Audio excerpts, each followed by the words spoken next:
Welcome to ABC campus. आज हम past exam में स्प्रिंग 2021 का एक क्वेश्चन कर रहे हैं बिजनेस लॉ के पेपर में, क्वेश्चन 6B। और इसमें निगोशिएबल इंस्ट्रूमेंट्स डिस्कस हुए हैं जिनकी टाइप एंड वैलिडिटी को हमने आइडेंटिफाई करना है डिफरेंट बिल्कुल सिंपल सिनेरियोज में। तो क्वेश्चन है कि under the provisions of negotiable instruments act 1881 identify the type of each of the following instrument and give reasons as to validity of each instrument. तो टाइप बतानी है और वैलिडिटी विद रीजंस बतानी है। तो पहला सिनेरियो हमारे पास है कि आई प्रॉमिस टू पे Zahid ₹350,000 and all the applicable interest amount. अच्छा, तो यहाँ पर अगर हम देखें तो ये इंस्ट्रूमेंट वन जो है दैट इज़ प्रॉमिसरी नोट, क्योंकि इसमें टिपिकली जो है प्रॉमिस टू पे की बात हो रही है। लेकिन क्या ये नोट जो है वो वैलिड होगा या नहीं, तो उस पर पर्सपेक्टिव ये है कि अमाउंट पेएबल जो है वो सर्टन नहीं है। All the applicable interest define नहीं किया। सो वैलिडिटी में ये इनवैलिड होगा और रीज़न ये है कि अमाउंट पेएबल जो है वो सर्टन नहीं है, which is one of the essential for promissory note, definition में मेंशन। इंस्ट्रूमेंट टू को देखते हैं। Pay ₹350,000 to Jafar along with interest of ₹3500। तो यहाँ पे ऑर्डर की बात हो रही है, तो टाइप इसकी होगी बिल ऑफ एक्सचेंज। और वैलिडिटी को अगर हम देखें तो अपेरेंटली इसमें अमाउंट भी क्लियर है, 350,000 और 3500 इंटरेस्ट दोनों कंबाइन करके सर्टन अमाउंट्स हैं।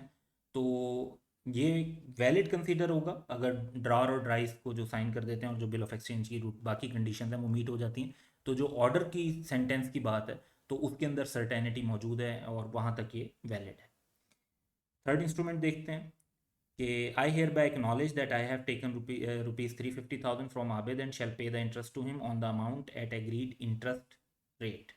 तो ये एक्नॉलेज किया हुआ है एंड आई शैल पे, जब जहाँ पर जो मेकर होता है वो खुद पे करने की बात कर रहा होता है तो दैट वुड मीन कि ये एक प्रॉमिसरी नोट है। और इसकी वैलिडिटी जो है वो प्रॉपर नहीं होगी। उसकी बात वजह ये है कि एक तो जो एग्रीड इंटरेस्ट रेट की तो बात हो गई, इंटरेस्ट का प्रॉमिस दिया हुआ है, इंटरेस्ट की अमाउंट नहीं मेंशन, और प्रिंसिपल अमाउंट पे करने की जो है वो प्रॉमिस नहीं है। यहाँ पर अगर आप वर्डिंग देखें तो जो 350,000 है उसको एक्नॉलेज किया हुआ है डेट को जस्ट, और जो इंटरेस्ट है उसको पे करने का प्रॉमिस किया हुआ है। तो प्रिंसिपल अमाउंट को तो प्रॉमिस ही नहीं किया हुआ, जस्ट एक्नॉलेजमेंट ऑफ डेट है, तो वो वैलिड नहीं कंसीडर होगा। तो ये हमारी अंडरस्टैंडिंग बनती है। अब इस पर मज़ीद इंफॉर्मेशन देख लेते हैं। तो सेक्शन 4 एंड 5 में डेफिनेशन है प्रॉमिसरी नोट और बिल ऑफ एक्सचेंज की, उसी की एसेंशियल्स की बेस पर हमने टाइप और वैलिडिटी को आइडेंटिफाई किया है। और बुक में ये चैप्टर 10 पे पेज 312 एंड 317 पर विद एग्जांपल्स गिवन है स्टडी टेक्स्ट में। अच्छा, अगर इसको मार्किंग स्कीम देखें तो 0.5 मार्क हैं आइडेंटिफाई करने के लिए यानी टाइप के, और 0.5 मार्क्स हैं वैलिडिटी के। तो बेसिकली वही है कि 1 मार्क फॉर ईच इंस्ट्रूमेंट जो है, इसमें टोटल 3 मार्क्स पे बेस बन गई।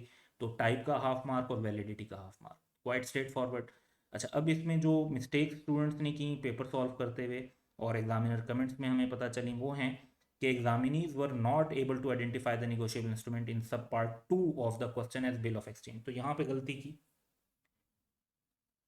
कि जब ये कहा हुआ है कि पे, तो पे में ऑर्डर का वर्ड यहाँ पे यूज हो रहा है, तो इसको प्रॉमिसरी नोट कई स्टूडेंट्स ने लिख दिया होगा गलती से, तो एक मिस्टेक ये आइडेंटिफाई हो रही है। दूसरी, examinees entirely ignore the requirement of determining the validity, और सिर्फ जो है वो टाइप्स को मेंशन कर दिया।